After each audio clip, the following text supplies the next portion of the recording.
Herzlich willkommen in der RC-Werkstatt. Heute geht es weiter mit den 1:10er Drift-Karos bzw. Onroad-Karos. Wir fangen an mit der Nissan S13 Karosserie von HPI. Der Aufklebersatz, der ist mit bei der Karosserie bei.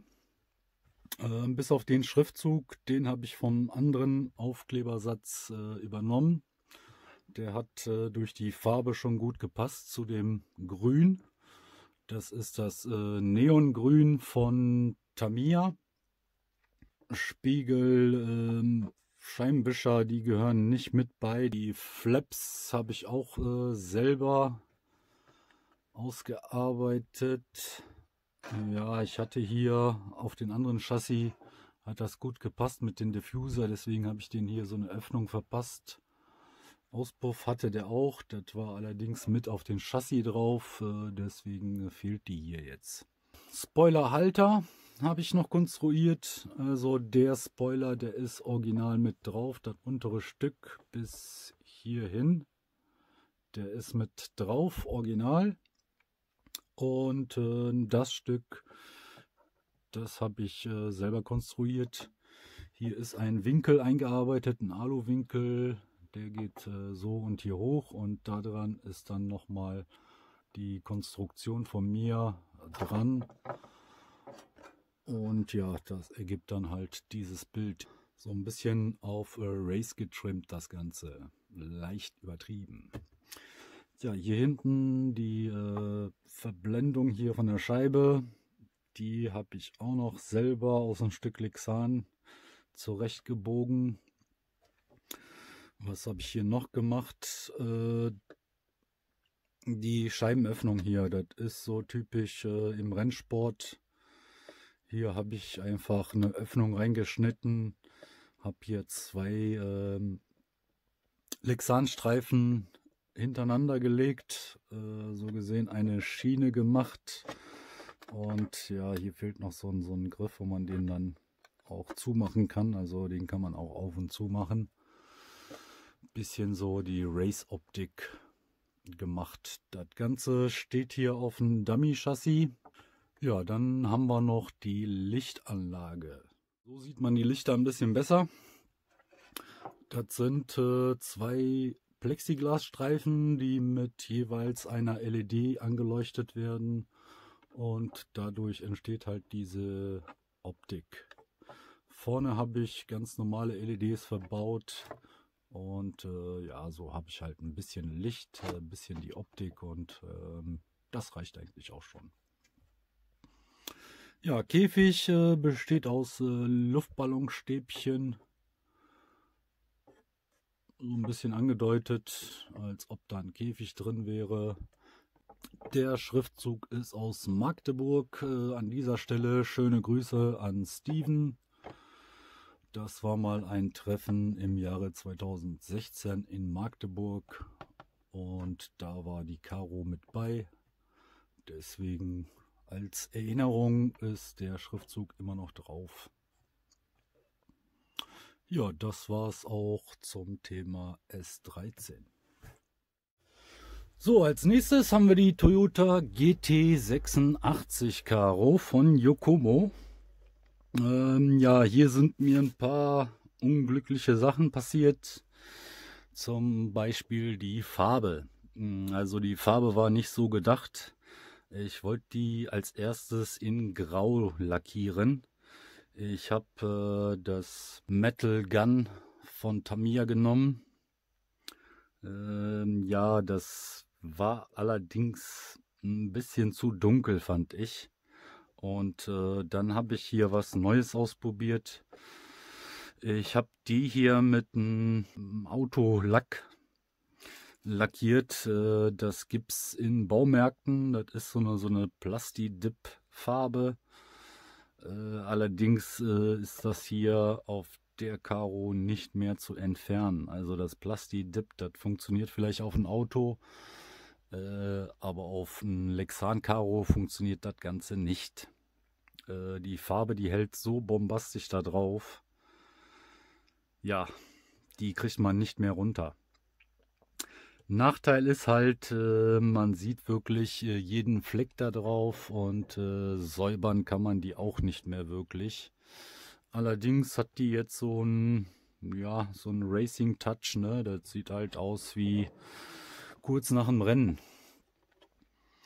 Lichtanlage hatte ich hier auch verbaut, die habe ich allerdings rausgenommen, weil ich die neu machen wollte und bin bis dato noch nicht dazu gekommen. Der Schriftzug beim Nissan S13 ist auch von der Karosserie.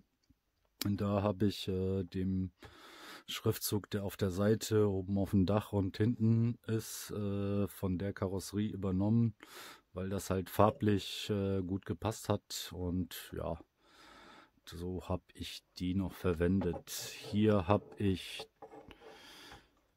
den hinteren Diffuser-Teil selber konstruiert, genau wie die Flaps hier. Die sind original nicht bei.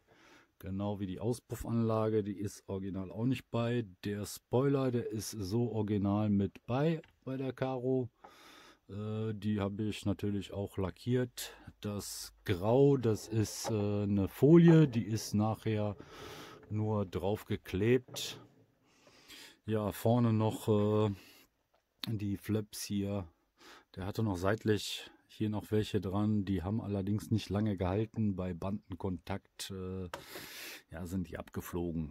Was gibt es hier noch zu sagen? Ich glaube, hier gibt es nicht mehr viel zu sagen. Doch, eine Sache gibt es da noch. Und zwar, das ist nur eine Folie, das ist nur angedeutet. Da sind keine Schrauben oder sowas drin. Das ist nur die Optik mit Folie hergestellt. Ja, das war's dann von der Toyota GT86. Ja, dann kommen wir zu einem meiner Lieblingsstücke. Deswegen Lieblingsstücke, da das auf meinen Wunsch entstanden ist, diese Karo. Das ist eine Nissan Skyline 2000 GTR HT. Ein Modell aus den 70er Jahren. Die gab es als GTR auch nicht wirklich als Kombi. Normale Format gab es die als Kombi. Es gibt halt immer irgendwelche Umbauten zum GTR gemacht, aber so wie sie hier steht, ja, wüsste ich jetzt nicht, dass es die gegeben hat. Dieses Projekt, ja, war ein langwieriges Projekt, was der Mavi Adam für mich verwirklicht hat. Aus einer Stufenheckkaro eine Kombi gebastelt. Das Material ist PE. Das ist ähnlich wie Lexan, ist ein bisschen weicher, aber genauso gut. Und ja, das war halt ein langes Projekt, da wir immer ja miteinander Rücksprache gehalten haben und was hältst du davon und sollen wir das so machen, sollen wir das so machen. Also schon allein die Front hat bestimmt schon 2 Wochen gedauert, bis wir das so ausgearbeitet haben, beziehungsweise bis er das so ausgearbeitet hat, mit meinen Anregungen das Design so gemacht haben. Lightbuckets sind mit dabei, die Fender sind mit dabei. Mit den Fendern ist es ein bisschen bereit geworden. Wir haben 215 hinten und 205 oder 210 vorne an Breite. Ja, da kann man richtig fettes Offset fahren. Wie ihr seht, hier reicht das Offset nicht aus, obwohl das schon 9er Offset-Felgen sind. Müssten noch Distanzscheiben mit drunter, also nochmal eine Verbreiterungsaufnahme, damit das hier bindig steht. Also Lichtanlage hat er verbaut, die ist von einem anderen Freund, das hatte ich schon im ersten Video. Ich verlinke euch das hier auch nochmal, da könnt ihr euch die Lichtanlage anschauen, das ist die mit der App. Farbe haben wir hier Brillant Blau von Tamiya. Die PE-Karos, die kann man mit normalen Lexan-Lack machen. Allerdings habe ich da gehört, dass das Material dann ja die Weichmacher rauszieht und damit das Material spröde wird. Ja, da würde ich euch empfehlen, ja, Wasserbasisfarben mit einem Airbrush-System. Das ist dann verträglicher für das PE-Material. Also ich merke davon jetzt nicht wirklich, was das Material jetzt spröde ist, aber ja, kann gut sein. Also da habe ich jetzt Langzeit keine Erfahrungen mit gemacht. Die Karo bin ich auch noch nicht gefahren, weil sie halt noch nicht fertig ist. Da fehlen noch ja, die Spiegel, Scheibenwischer und generell noch ein bisschen an Folie, an Design, noch ein bisschen. Ich habe hier halt schon mal mit den einen Streifen angefangen, aber das ist noch nicht fertig. Ich weiß noch nicht, in welche Richtung das geht. Das ist immer ein langer Prozess bei mir. Das entsteht immer so Stück für Stück. Ja, Lightbuckets hatte ich schon erwähnt. Ja, noch ein bisschen Arbeit drin. Mal schauen, wann das fertig wird. Also da habe ich auch zurzeit ja wenig Zeit für, da ich mehr mit den 1:8ern beschäftigt bin und die mehr als Deko rumstehen und ich schon seit längerem nicht mehr auf einer Driftstrecke war und gedriftet bin. Ja, das war's dann zu der Karo. Kommen wir zu der nächsten. Ja, als nächstes haben wir wieder die Nissan Skyline 2000 GTR. Diesmal allerdings von ABC Hobby. Ja, so gibt es die in verschiedenen Varianten. Einmal als Straßenversion. Dann ist die Frontpartie ein bisschen anders.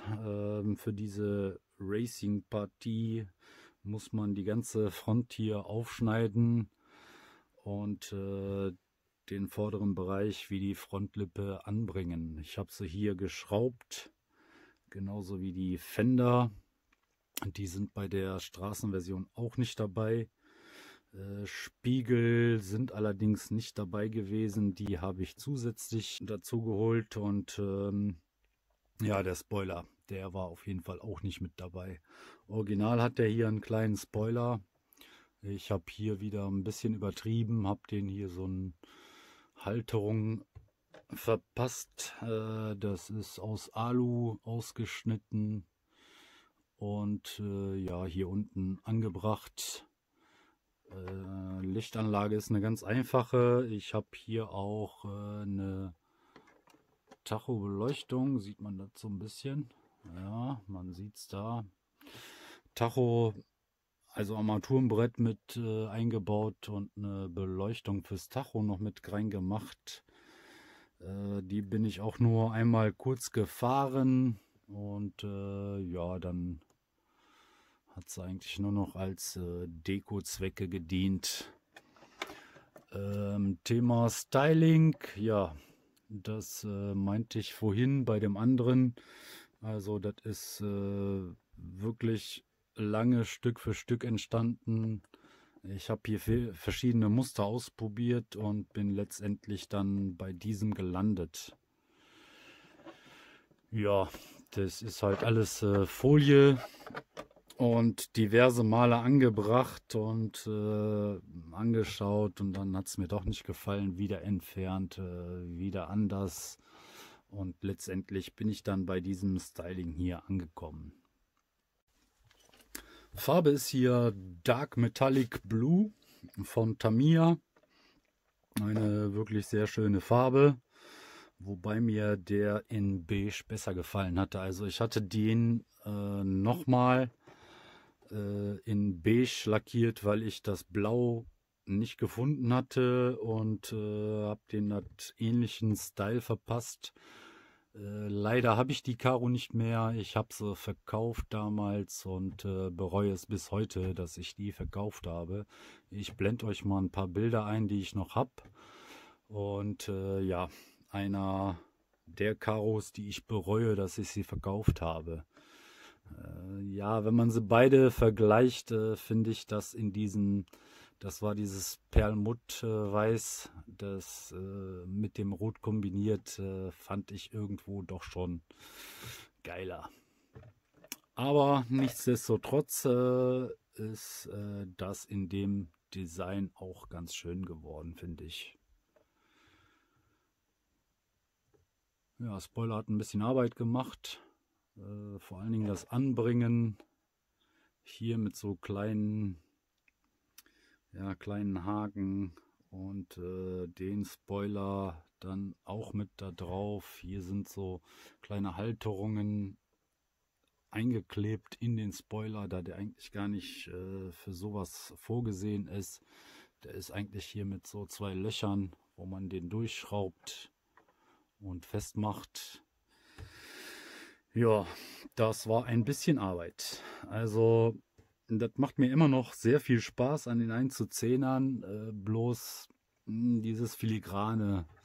Also da habe ich es doch lieber dann mit den 1:10ern, 1:8ern, da ich da ein bisschen mehr in der Hand habe und ja, das geht einfach schneller, die ganzen Umbauten und so. Und ja, Driftstrecke haben wir hier in der Nähe eh nicht. Ich müsste die nächste wären 100 Kilometer eine Tour. Das macht man eine Zeit lang und irgendwann ja, nervt das, diese ganze Fahrerei, um da mal halt ein bisschen zu driften.